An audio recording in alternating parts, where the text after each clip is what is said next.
Don't you love when he says we can work it out? And I want to challenge that. I'm going to start right off by challenging that idea because it's about a man and a woman or two partners getting together and really getting into this idea that we can work it out. And what that normally means is that we come into an idea of compromise. And I'm saying in the idea of compromise, what happens? Both people lose. If you ever think about it in any relationship, when there's a compromise, both people are losing, no one is happy. And the question is there this idea of respect? Is there this idea that there's a power that is infinitely within us that is desiring to express uniquely as us, and are we trying to hold that power back? So I'm going to start with this basic premise where we start everything, and that is we understand that there's an infinite power, and that power surrounds us. It moves in and through and as us, and this power responds to the nature of our thought. It's as simple as that. But if you go back to that great spiritualist, Mr. Costanza. And when Mr. Costanza was in there and he heard that Kramer had taken his wife for some appointment, she was going to the doctor. And she was going to the doctor, and they were driving along, and Kramer's driving along, and he comes to a stop sign, and you come to a stop sign or a street light, and you come too quickly, and all of a sudden you reach over. And what do? You stop short. And so his wife leans forward, and she looked at him like this. And she went home, and she told her husband about that. And then when Mr. Costanza got with Kramer, he looked at him and said, "What's this? You're putting my move on your wife." And he goes, "What are you talking about, my move on your wife?" He says, "Yeah, you get going real fast, and you come to a light, and you go like this, and you stop short." And he goes, "You were trying to cop a feel." But that's not the aspect I want to go to here.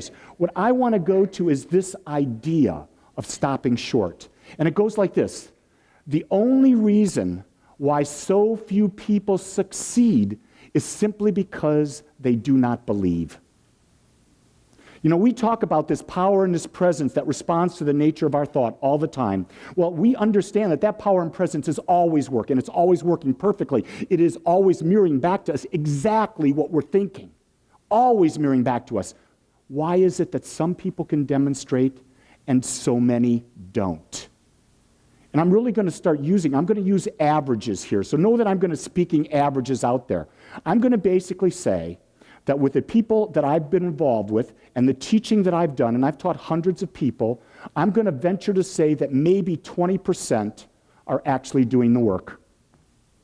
I'm just going to be really clear about that. 20% have a daily meditation practice. They have a daily practice of spiritual mind treatment. They have a daily practice of gratitude. They have a daily practice of doing affirmations or visualization or visioning.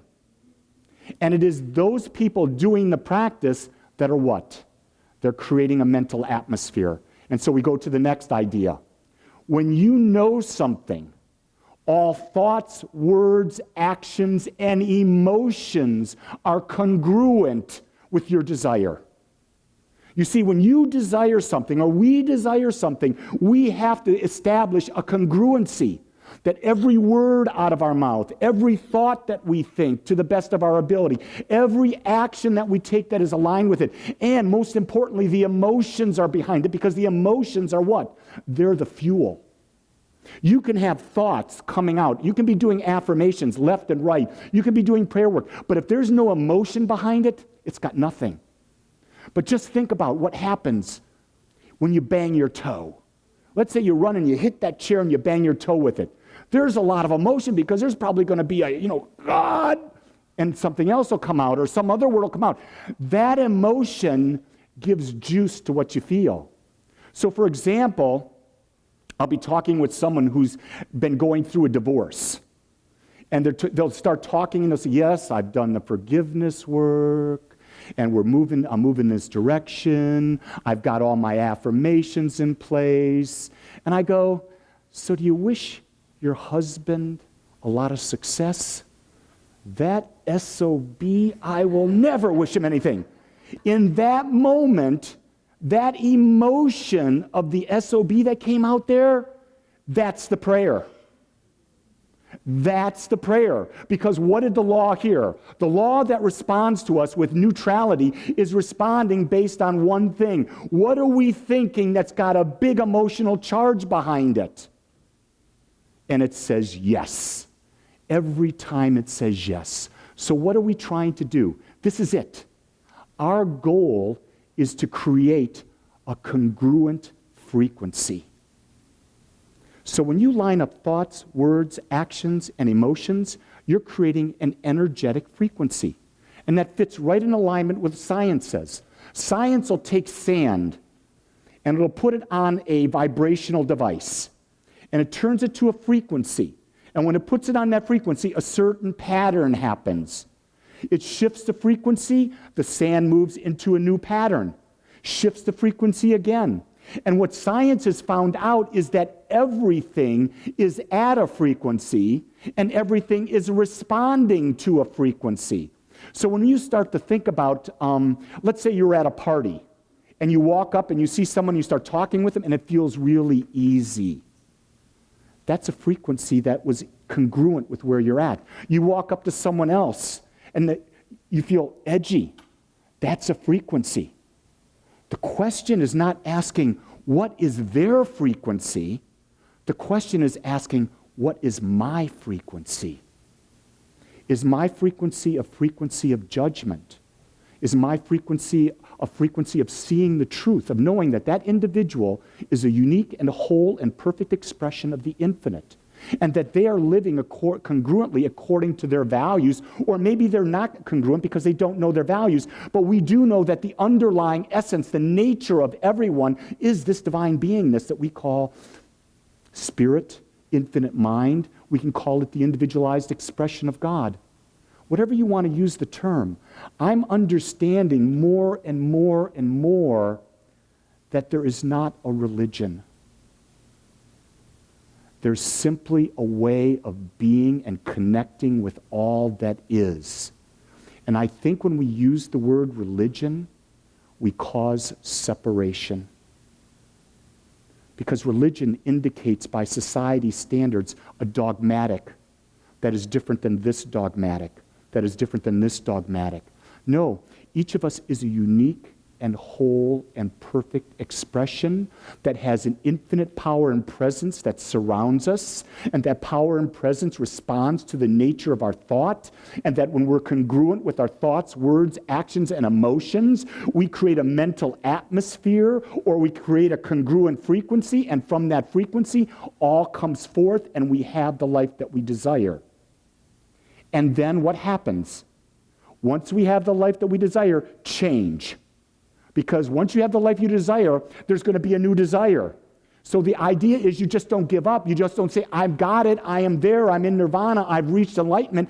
No, enlightenment is something that's a moment-by-moment decision that never stops, and it will always be coming a new decision in the next moment, because in the next moment, there'll be something else desiring to be expressed. Because feel this, if you are the infinite, which you are, would you want to ever stop creating? Never. So if you never want to stop creating, there's always going to be an impulse coming at you that's going to say, create this, create this. Now the key thing is, if you're in the flow, then it's not a struggle.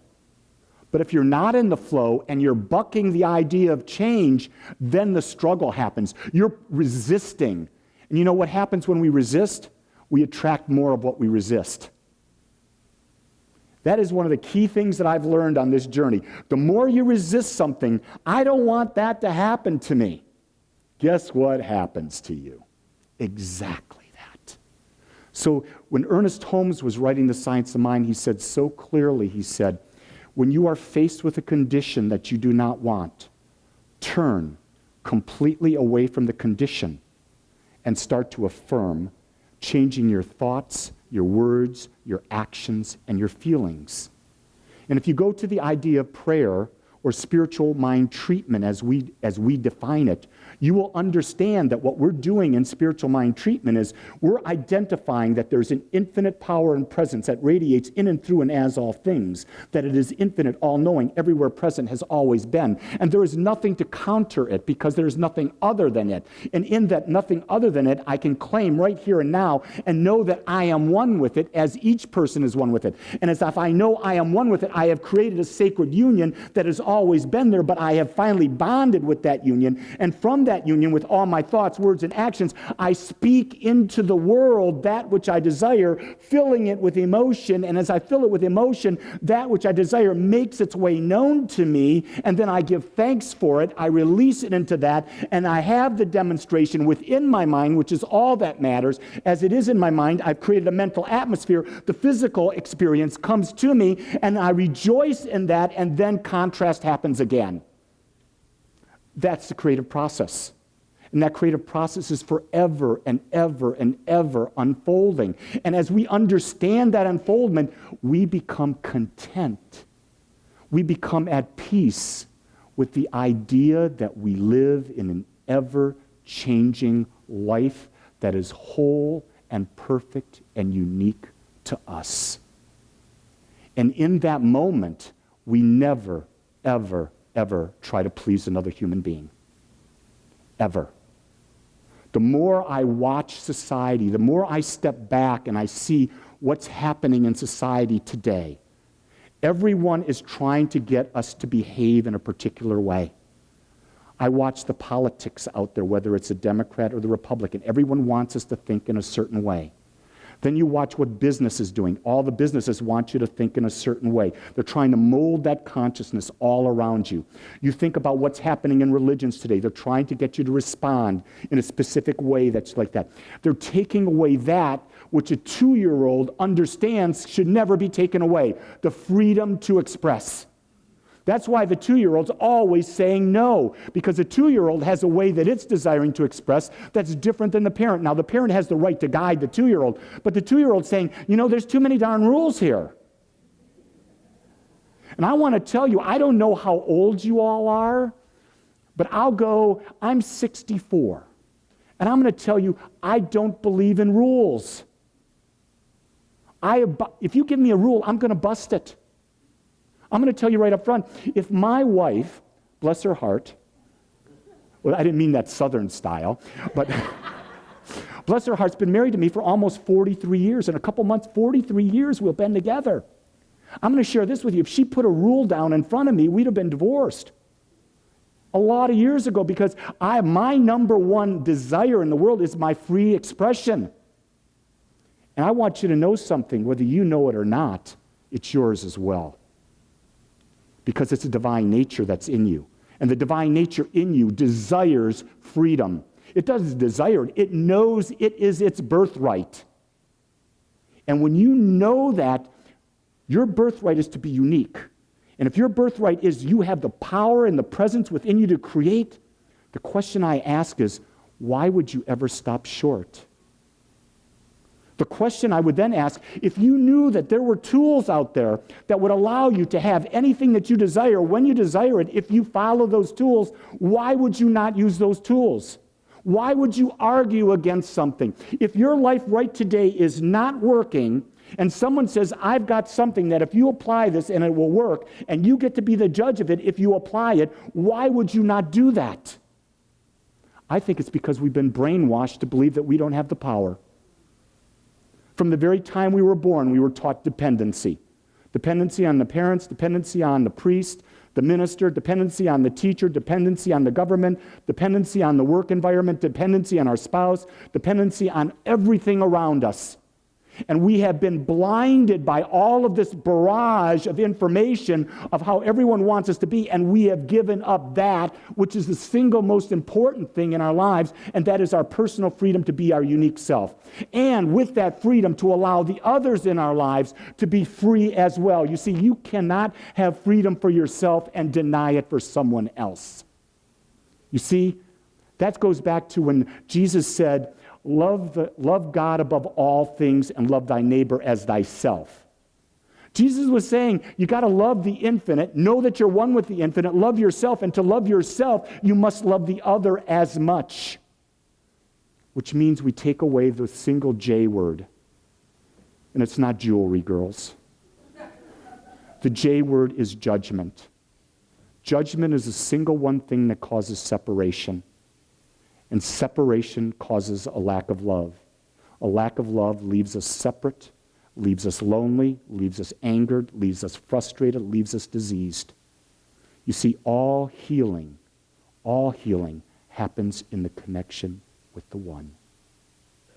When we unite into that state where we are one with the infinite and we know it, you see, here's the difference. Most people come up to me and they say, well, Reverend Lee, I know this. And I said, well, are you doing this? Well, no, but I know this. I said, no, you don't know it. You understand it. You see, there's a tremendous difference between understanding something and knowing it. Because when you know something, your thoughts, your words, your actions, and your emotions are in alignment. You are congruent. You are persistent and consistent. And your life becomes a creation. In that moment, you can look in the mirror and you can say this: I am a conscious and powerful creator of my life. When you say that, and you know it at the very core of all that it is, you've embodied the law. You've embodied that which you've been seeking. What I say to you is, don't stop short. Move forward using that which you understand and make it something you know.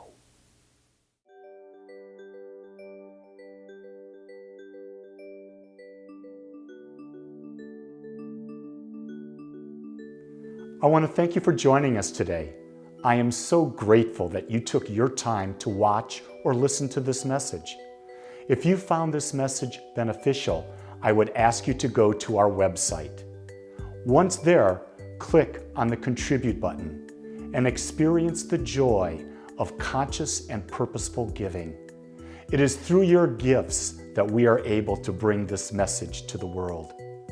I would also ask you to please share this message with anyone you feel might benefit.